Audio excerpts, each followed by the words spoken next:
ঐতিহাসিক মহামিছিল ফালাকাটা রাজপথে পরিক্রমা করলো।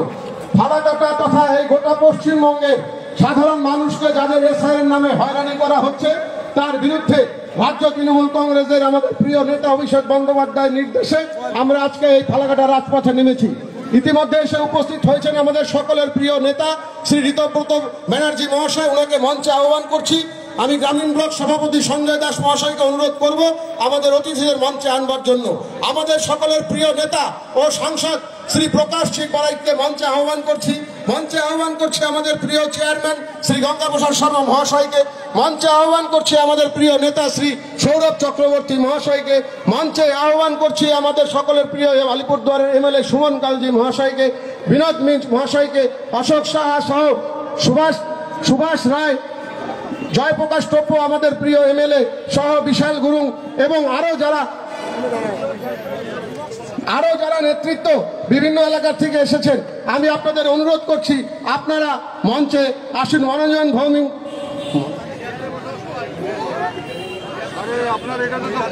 মনোরঞ্জন দে ওনাকে আমি মঞ্চে আহ্বান করছি। এছাড়া স্নিগ্ধা শৈব সহ আমাদের মহিলা তৃণমূল কংগ্রেসের সভানেত্রী চন্দ্রা নার্জিনারি ওনাকেও আহ্বান করছি। আমি প্রথমেই বক্তব্য রাখবার সবাই যারা চেয়ার খালি আছে একটু চেয়ারে আসে বসুন। মহিলারা একটু চেয়ারে আসে বসুন। মহিলারা একটু চেয়ারে এসে বসুন।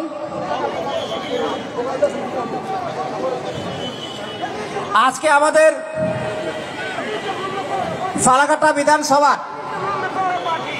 আমাদের র্যালির এবং পথসভা আমরা সবাই জানি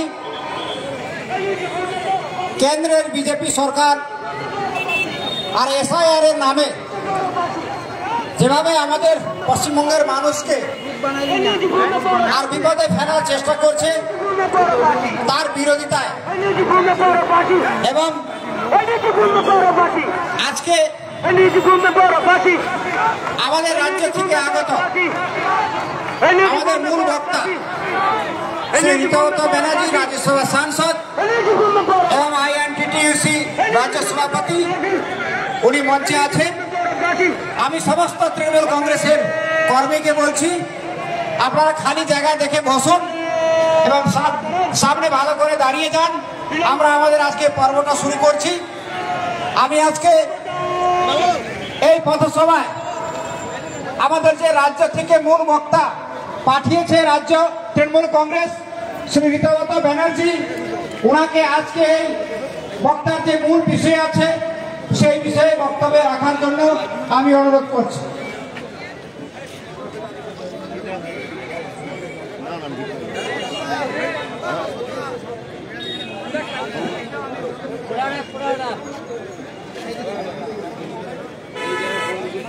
আমাদের এই বিশাল মহামিছিল সবাই হয়তো দাঁড়ানোর জায়গা হবে না। আমি অনুরোধ করবো আমাদের যারা বক্তা খুব মূল্যবান বক্তব্য এসআই সম্পর্কে আপনারা শুনবেন, তারপরে আপনারা সবাই যাবেন।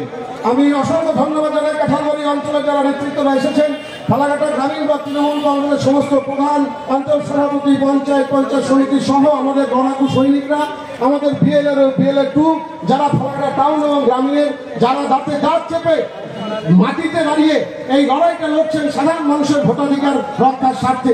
আমরা স্যালুট জানাই আমাদের প্রত্যেকটা বুথ সভাপতি সহ আমাদের সকল নেতৃত্বকে আজকের এই মহামিছিল সাফল্যমণ্ডিত করবার জন্য। আমরা ধন্যবাদ জানাই আমাদের কাউন্সিলর সহ ওয়ার্ড সভাপতি, সহ সভাপতি, বুথ সভাপতি, গ্রামীণের আমাদের অঞ্চল সভাপতি, সহ সভাপতি, বুথ সভাপতি সহ সর্বস্তরের নেতৃত্বকে। এখন বক্তব্য রাখছেন আমাদের সকলের প্রিয় নেতা আইনটিটিসি রাজ্যের সভাপতি শ্রী ঋতব্রত ব্যানার্জি মহাশয়।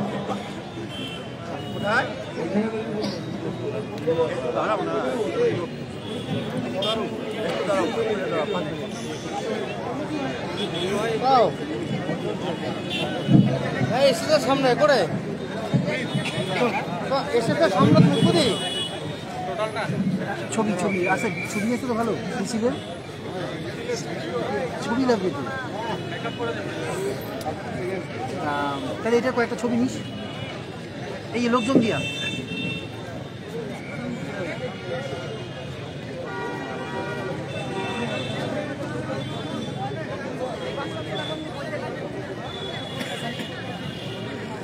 আজকে এখানে তৃণমূল কংগ্রেসের ফালাকাটা টাউন এবং ফালাকাটা গ্রামীণের উদ্যোগে ফালাকাটা টাউন ক্লাব থেকে যে সুবিশাল মহামিছিল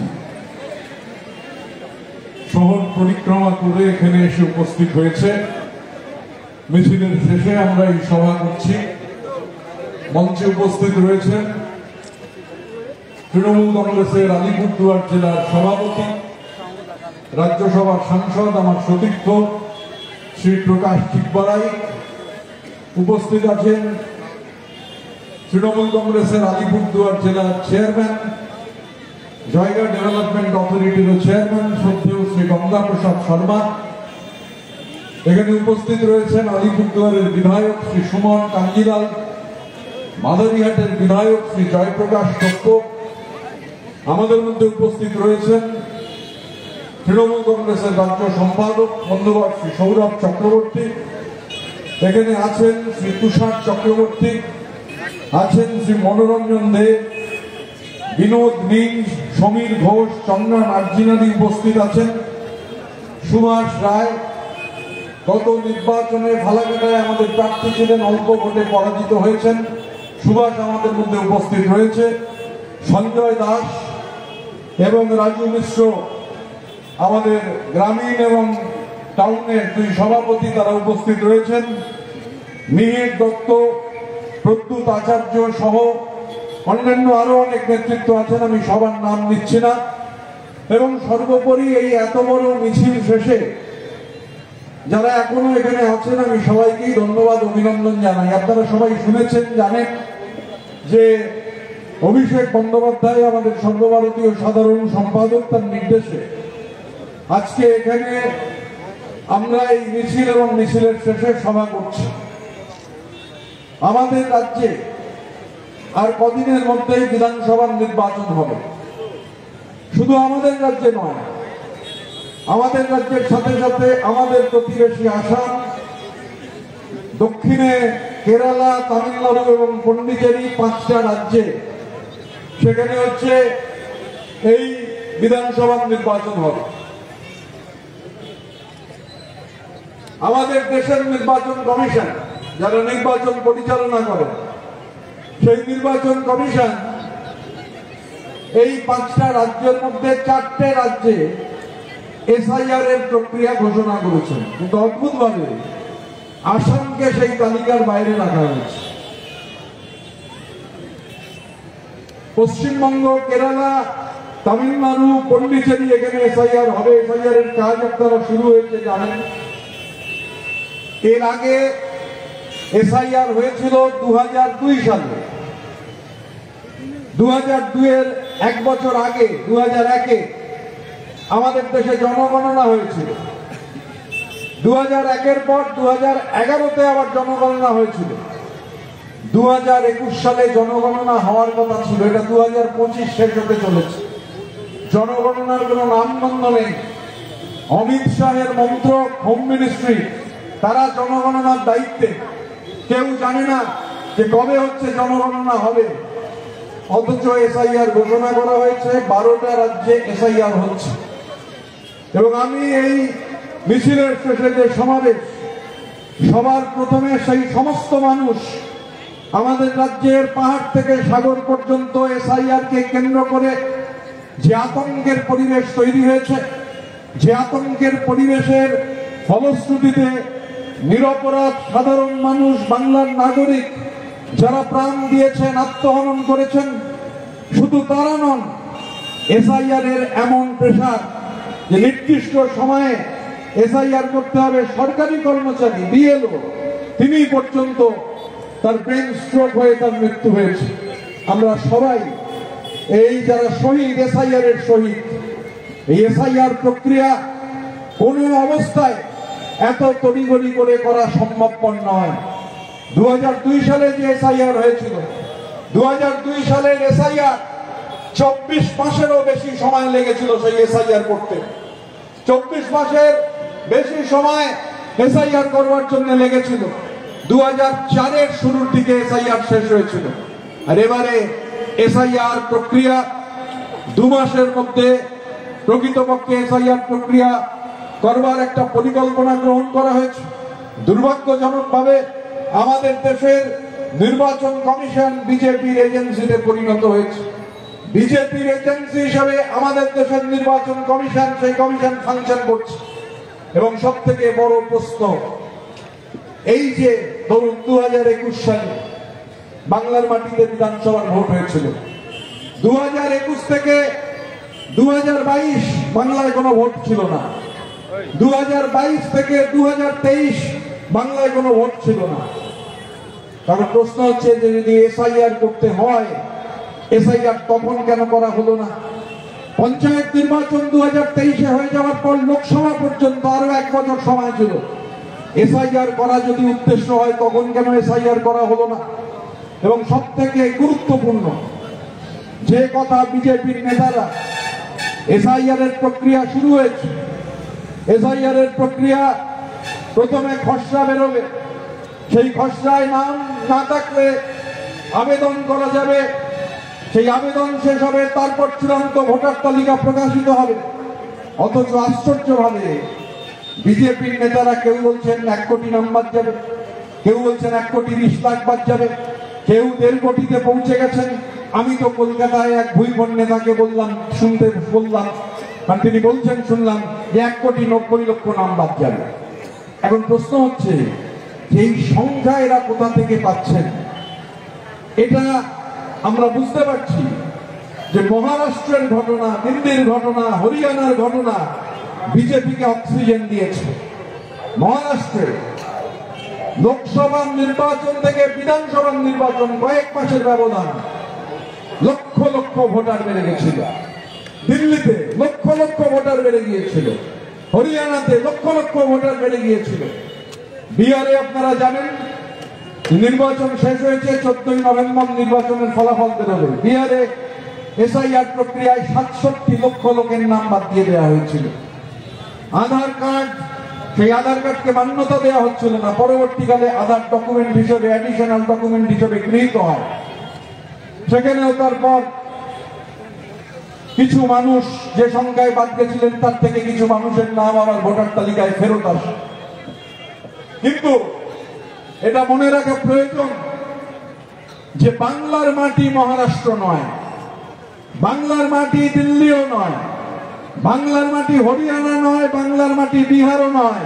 যে আপনি মহারাষ্ট্রে যা করেছেন, হরিয়ানাতে যা করেছেন, দিল্লিতে যা করেছেন, বিহারে যা করেছেন, বাংলাতে একই কাণ্ড করে ফেলবেন যদি ভেবে থাকেন, তাহলে মূর্খের স্বর্গে বাস করছেন।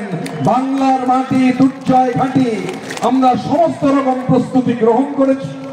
আমাদের বিএলএ আছেন জেলায়, বিএলএ 1, বিএলএ 2 আছেন, তারা সবাই সক্রিয় ভূমিকা পালন করছেন রাজ্যের সমস্ত জেলায়, আলিপুরদুয়ার জেলাতেও পালন করছেন। একজন জেনুইন ভোটারের নামও যদি ভোটার তালিকা থেকে বাদ যায়, তাহলে বিজেপির যে এজেন্সির office election commission, Mamata Bandyopadhyay, Abhishek বন্দ্যোপাধ্যায়ের নেতৃত্বে লাখো লাখো বাংলার মানুষকে নিয়ে নির্বাচন কমিশন আমরা অবরুদ্ধ করে দেবো। সেখানে জমায়েত হবে, মানুষকে নির্বাচন কমিশন ঘিরে ফেলবেন। আসলে এসআইআর এর একটা বৃহৎ উদ্দেশ্য রয়েছে। এমনি নাম হচ্ছে যে স্পেশাল ইন্টেনসিভ রিভিশন, কিন্তু প্রকৃতপক্ষে হচ্ছে সাইলেন্ট ইনভিজিবল রিগিং। আমাদের নেতা অভিষেক বন্দ্যোপাধ্যায় বিহারের যখন প্রক্রিয়া হচ্ছে এসআইআর এর, সেই সময় থেকেই বারবার এই কথা বলেছেন যে silent invisible rigging. Silent invisible rigging করা হচ্ছে 2টো উদ্দেশ্য। প্রথম উদ্দেশ্য হচ্ছে জেনুইন ভোটারের নাম বাদ দিয়ে দাও, আর 2 নম্বর উদ্দেশ্য হচ্ছে ব্যাকডোর দিয়ে এনআরসি করো। এই যে কুচবিহার, এখান থেকে একটু এগিয়ে গেলে সোজা বোধহয় 38 কিলোমিটার আলিপুরদুয়ার, ডান দিকে 40 কিলোমিটার কুচবিহার। কুচবিহারে 50 বছর 5 দশক ধরে বাস করছেন উত্তম কুমার ব্রজবাস। আসামের foreigners tribunal Uttam Kumar ব্রজবাসীকে notice পাঠিয়ে দিল। নোটিশ পাঠিয়ে বলছে যে তিনি নাগরিক নন। আসামের মাটিতে যে 19 লক্ষ বাঙালি, সেই 19 লক্ষ বাঙালির মধ্যে 12 লক্ষ হিন্দু বাঙালি, 7 লক্ষ মুসলমান বাঙালি ডিটেনশন ক্যাম্পে রয়েছেন। এবার ওদের ফরেনার্স ট্রাইব্যুনাল ওদের রাজ্যে যা খুশি করুক, পশ্চিমবঙ্গের নাগরিকদের নোটিশ পাঠাতে শুরু করেছে। উত্তম কুমার ব্রজবাসী 50 বছর ধরে বসবাস করছেন, 50 বছর ধরে বাংলার বাসিন্দা তাকে নোটিশ পাঠিয়েছে এবং এই নোটিশ থেমে নেই, বিভিন্ন জায়গায় যেতে শুরু করেছে। উত্তরের জেলাগুলো দিয়ে শুরু হয়েছিল, এর মধ্যে আমরা দেখলাম যে নোটিশ গিয়ে পৌঁছেছে নদিয়া জেলায় কৃষ্ণনগরে।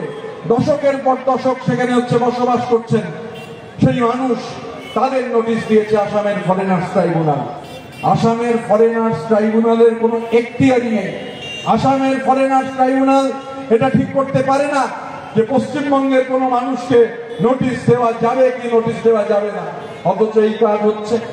এবং সর্বোপরি যে একটা ভয়াবহ আতঙ্কের পরিবেশ তৈরি করার কাজ ওরা করছেন, যে আতঙ্কের পরিবেশের বলি হিসেবে প্রদীপ নাথ, প্রদীপ কর এই যেভাবে রাজ্যের বিভিন্ন জেলায় একের পর এক আত্মহননের ঘটনা ঘটছে, এসআইআর কে কেন্দ্র করে ভোটার লিস্টে নাম থাকবে কি থাকবে না, এই যে আপনারা স্লোগান দিয়েছেন, একেবারে সঠিক স্লোগান, বাঙালিকে বাংলার মানুষকে নতুন করে নিজ ভূমে পরবাসী করবার যে চক্রান্ত, সেই চক্রান্তকে প্রতিহত করতে হবে। এই যে বলছে, বারবার বলছি যে 1,20,00,000 লোক বাদ যাবে, কেউ বলছে 1 কোটি বাদ যাবে, কেউ 1.5 কোটি অব্দি পৌঁছচ্ছে, বলছে অনুপ্রবেশকারীতে ভরে রয়েছে। এখন দেশের সীমানা পাহারা দেওয়ার দায়িত্ব কোনো রাজ্য সরকারের নয়। দেশের সীমানা পাহারা যারা দেন তারা হচ্ছেন BSF, border security force. Amit শাহের ডিপার্টমেন্টের অভ্যন্তরে বর্ডার সিকিউরিটি ফোর্স রয়েছে, সেই বর্ডার সিকিউরিটি ফোর্স তারা হচ্ছে দেশের সীমানায় পাহারা দেন। এবার সেখানে দাঁড়িয়ে আমাদের সঙ্গে বাংলাদেশের আন্তর্জাতিক সীমানা রয়েছে। এই যে বিভিন্ন জায়গায় বিজেপির নেতারা বলে চলেছেন বাংলাদেশি অনুপ্রবেশকারীদের সেখানে আমাদের এখান থেকে যাতে তাদের নাম না থাকে, তারা যাতে না থাকেন, এটা নিশ্চিত করতে হবে। এখন বাংলাদেশের সঙ্গে যে আন্তর্জাতিক সীমানা রয়েছে, বাংলাদেশের সঙ্গে আন্তর্জাতিক সীমানা যেমন আমাদের রয়েছে, তেমনি বাংলাদেশের সঙ্গে আন্তর্জাতিক সীমানা আসামের রয়েছে, মেঘালয়ের রয়েছে, ত্রিপুরার রয়েছে। এই যে রাজ্যগুলোর আন্তর্জাতিক সীমানা রয়েছে বাংলাদেশের সঙ্গে, এমনকি ত্রিপুরাতে আজ থেকে 20 দিন আগে আগরতলা শহরে 16 জন বাংলাদেশি অনুপ্রবেশকারী তারা ধরা পড়েছেন। এই অনুপ্রবেশকারীদের ধরা হয়েছে, অথচ সেখানে কোনো অবস্থায় কোন পরিস্থিতিতে দাঁড়িয়ে যেখানে সীমানা রয়েছে সেই সীমানায় দাঁড়িয়ে সেই রাজ্যগুলোতে ত্রিপুরায় এসআইআর হচ্ছে না, আসামে এসআইআর হচ্ছে না, মেঘালয়ে এসআইআর হচ্ছে না, তাহলে কোন যুক্তিতে বাংলার মাটিতে এসআইআর হবে এই প্রশ্ন উঠছে। মিজোরামেরও 318 কিলোমিটার সীমানা রয়েছে বাংলাদেশের সঙ্গে। এবং এই যে সীমানাটা মাথায় রাখবেন, এই সীমানা শুধুমাত্র যে জমি রয়েছে তা নয়, জল রয়েছে, পার্বত্য অঞ্চল রয়েছে। মেঘালয়ের সঙ্গে যে সীমানা বাংলাদেশের পুরোটাই পার্বত্য অঞ্চল। এই জায়গাগুলো দিয়ে মানুষ অনুপ্রবেশ করতে পারেন, আপনি অনুপ্রবেশ রোধ করবেন বলছেন। আর অন্যদিকে পশ্চিমবঙ্গে এসআইআর হচ্ছে, কিন্তু এই যে রাজ্যগুলো, এই বাকি 4টে রাজ্য ত্রিপুরা, আসাম, মিজোরাম, মেঘালয়, এখানে আপনি এসআইআর করছেন না। শুভেন্দু অধিকারী রাজ্যের বিরোধী দলনেতা আর কদিন আছেন, কেননা বিধানসভা নির্বাচন হয়ে গেলে বিজেপি যেহেতু 30-এর বেশি সিট পাবে না, স্বাভাবিকভাবে বিধানসভায় বিরোধী দলের স্ট্যাটাসও থাকবে না, আর বিরোধী দলের স্ট্যাটাস না থাকলে বিরোধী দলনেতাও থাকবেন না। উনি আবার যেখানেই যাচ্ছেন গাড়ি থেকে নেমে পড়ে রোহিঙ্গা দেখতে পাচ্ছেন, গাড়ি থেকে নেমে পড়ছেন, আপনারা দেখেছেন, যেখানে সেখানে নেমে পড়ছেন, দৌড়ে যাচ্ছেন, কিরকম একটা অদ্ভুত আচরণ করছেন, রোহিঙ্গা রোহিঙ্গা রোহিঙ্গা বলে গালাগাল করছেন, মানুষকে দেখলেই রোহিঙ্গা বলছেন। এই পরিবেশ গোটা রাজ্যে বিভিন্ন জেলায় দেখতে পাওয়া যাচ্ছে। যত দিন যাচ্ছে শুভেন্দুবাবু রোহিঙ্গা তত খুঁজে পাচ্ছেন।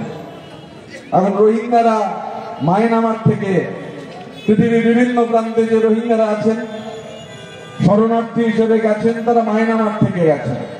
এখন বাংলার মাটিতেও নাকি কোটি কোটি রোহিঙ্গা রয়েছে, অথচ আমাদের সঙ্গে, বাংলার মাটির সঙ্গে, মানে পশ্চিম বাংলার সঙ্গে মায়ানমারের কোনো আন্তর্জাতিক সীমানাই নেই। মায়ানমার বা বার্মার সঙ্গে আমাদের বাংলার কোনো আন্তর্জাতিক সীমানা নেই। আমাদের দেশের 4টে রাজ্যের আন্তর্জাতিক সীমানা রয়েছে মায়ানমারের সঙ্গে, আমাদের সীমানা নেই মায়ানমারের সঙ্গে। অরুণাচল প্রদেশ, নাগাল্যান্ড, মণিপুর আর মিজোরাম, এই হচ্ছে মায়ানমারের সঙ্গে আন্তর্জাতিক সীমানা।